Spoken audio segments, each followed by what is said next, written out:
Salut l'équipe. Aujourd'hui, nous allons parler de l'argent. L'argent est partout.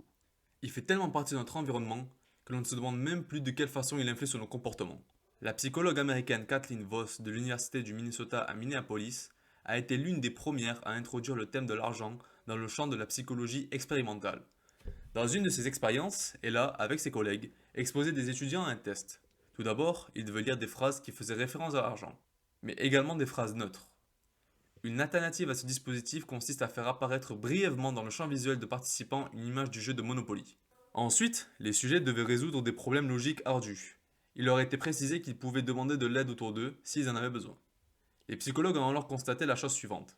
Les personnes exposées à des phrases parlant d'argent, et plus encore à l'image d'un Monopoly, tardent beaucoup plus que les autres à demander l'aide de leurs semblables. Pour les chercheurs, l'argent aurait pour effet de centrer l'individu sur lui-même et de le rendre beaucoup plus individualiste, ce qui réduit ainsi ses comportements d'aide à autrui.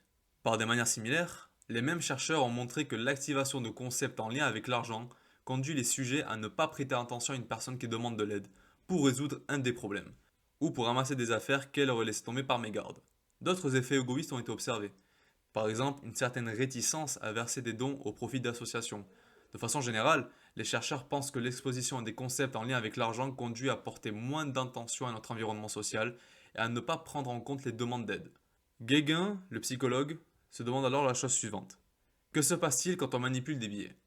Les effets constatés sur l'aide à autrui s'accentuent, et ce même lorsque le contact est fugace. Dans une recherche menée au laboratoire avec des étudiants, les psychologues ont observé des personnes qui venaient de retirer de l'argent à un distributeur de billets ou qui passaient à proximité de ce distributeur. Ils attendaient que la personne se soit un peu éloignée du distributeur, puis une jeune femme les abordait pour lui demander de répondre à un court questionnaire sur le thème des enfants et de l'autorité. Les chercheurs ont eu les résultats suivants. 34% des personnes qui venaient de manipuler de l'argent ont accepté de répondre, contre 62% contre celles qui n'avaient pas touché à de l'argent. Il semble donc bien en effet que le fait de manipuler de l'argent ne soit guère favorable à l'interaction sociale. Mais peut-être la personne interrogée était-elle sur la défensive, parce qu'elle soupçonnait que cette demande n'était qu'un prétexte pour lui demander de l'argent, ou peut-être même lui voler. Cependant, on observe les mêmes effets lorsqu'il s'agit d'aide implicite. Les chercheurs ont alors décidé d'approfondir un peu la question. Pour cela, ils ont imaginé une autre expérience. Une jeune femme se plaçait quelques mètres devant une personne qui venait de retirer de l'argent à un distributeur automatique. Elle avait pour instruction de fouiller dans sa poche tout en marchant, de faire tomber par inadvertance un ticket de bus et de poursuivre sa route sans s'apercevoir de cette perte. Les chercheurs s'attendaient alors à ce que les personnes aident la jeune femme, lui signalent qu'elle a fait tomber son ticket. En situation neutre, c'est-à-dire sans avoir touché d'argent, 96% des gens appellent la jeune femme ou ramassent son ticket pour le lui rendre. Cependant, pour l'homo economicus, seulement 60% des gens ayant retiré de l'argent au distributeur agissent de même. On constate d'autres comportements similaires. Il y a beaucoup de comportements sociaux qui changent lorsque nous rentrons en contact avec l'argent. Kathleen a par exemple constaté que les personnes chez qui le concept d'argent avait été activé, c'est-à-dire qu'on leur fait lire des phrases évoquant ce concept directement ou indirectement, maintiennent une distance physique supérieure avec leur interlocuteur, alors que des gens qui n'ont pas ce concept à l'esprit se tiennent plus près, comme s'ils faisaient plus confiance à l'autre. Alors les psychologues parlent d'éloignement social, qui est provoqué par le concept de l'argent. Kathleen et ses collègues ont réalisé d'autres expériences, conduit les personnes testées à choisir parmi une liste d'activités des activités plus solitaires. De même, elles choisissent de travailler seules plutôt qu'en binôme ou en groupe. La tendance à travailler seul ou en groupe dépend aussi du tempérament, effectivement. Mais l'effet de l'argent se superpose à ces variations interindividuelles. Les recherches en psychologie ont curieusement établi que l'argent aide à supporter l'exclusion sociale. Alors, le psychologue Zhu de l'université du Sun Yat-sen à Taïwan et ses collègues ont observé comment se comportaient des sujets qui traversaient une situation d'exclusion sociale après avoir ou non manipulé des billets. Ils reproduisaient une situation d'exclusion sociale en utilisant un jeu vidéo en réseau, où un artifice informatique permettait de faire croire à un joueur que les autres ne voulaient plus jouer avec lui. Le joueur se sentait alors dévalorisé et exclu, mais ce sentiment lui était moins pénible lorsqu'il avait préalablement touché de l'argent. Les psychologues se disent alors la chose suivante. Est-ce que l'argent agirait comme un palliatif à l'exclusion?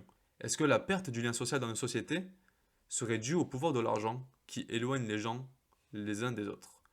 Pour évaluer cet aspect, le psychologue Eugène Caruso de l'Université de Chicago et ses collègues ont placé des personnes devant un ordinateur dont le fond d'écran était constitué d'une photo d'un tas de billets de 100 $.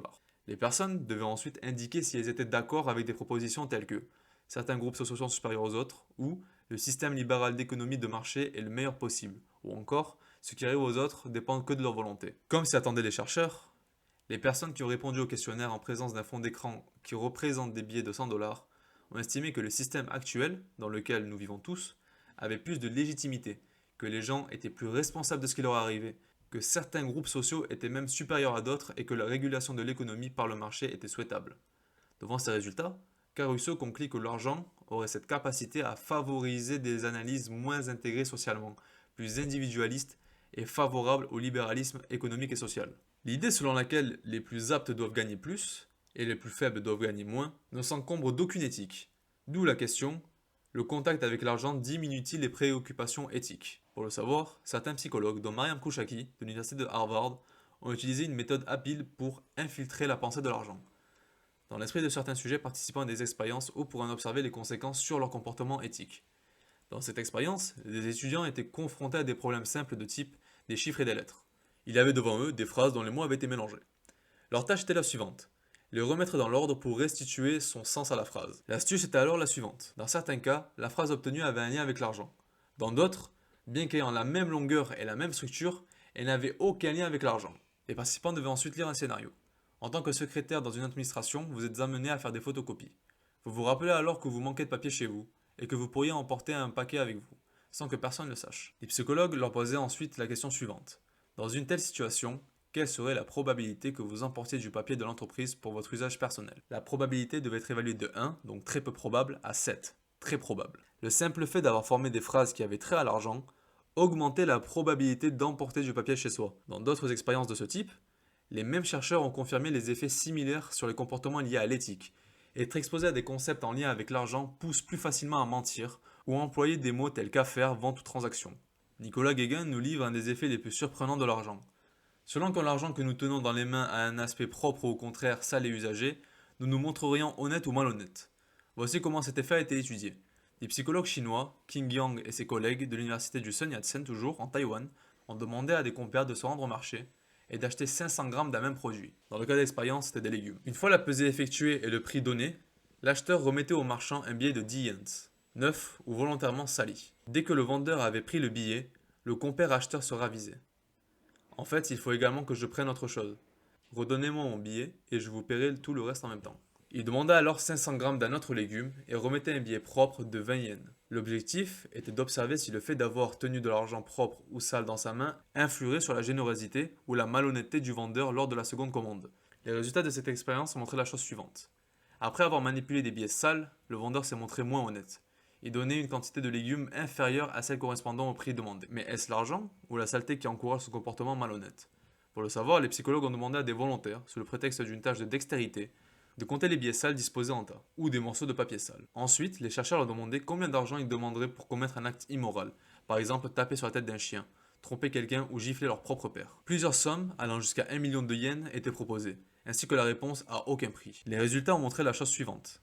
Ceux qui avaient manipulé des billets sales ont estimé qu'ils seraient susceptibles d'accomplir des actes demandés pour des sommes inférieures à celles demandées par ceux ayant manipulé des morceaux de papier sale. Manipuler de l'argent sale nous conduirait donc à nous montrer plus aisément corruptibles et susceptibles de réaliser des actes immoraux. Nous connaissons tous la fameuse phrase « l'argent est le nerf de la guerre ». Aujourd'hui, personne ne peut se passer d'argent. Ces études traitant de l'argent révèlent dans leur ensemble que cette dernière est étroitement liée à une posture égocentrée. Lorsque nous pensons à l'argent, nous réfléchissons davantage à la première personne et devenons plus solitaires ou méfiants. Dans notre société actuelle, l'argent nous fait croire que nous pouvons nous passer des autres. Mais cela n'est qu'une illusion. Et la psychologie sociale tente de faire dissiper cette illusion. Le lien social est aussi important à l'homme que le confort matériel. Sauf que le lien social, lui, ne s'achète pas. Merci à vous.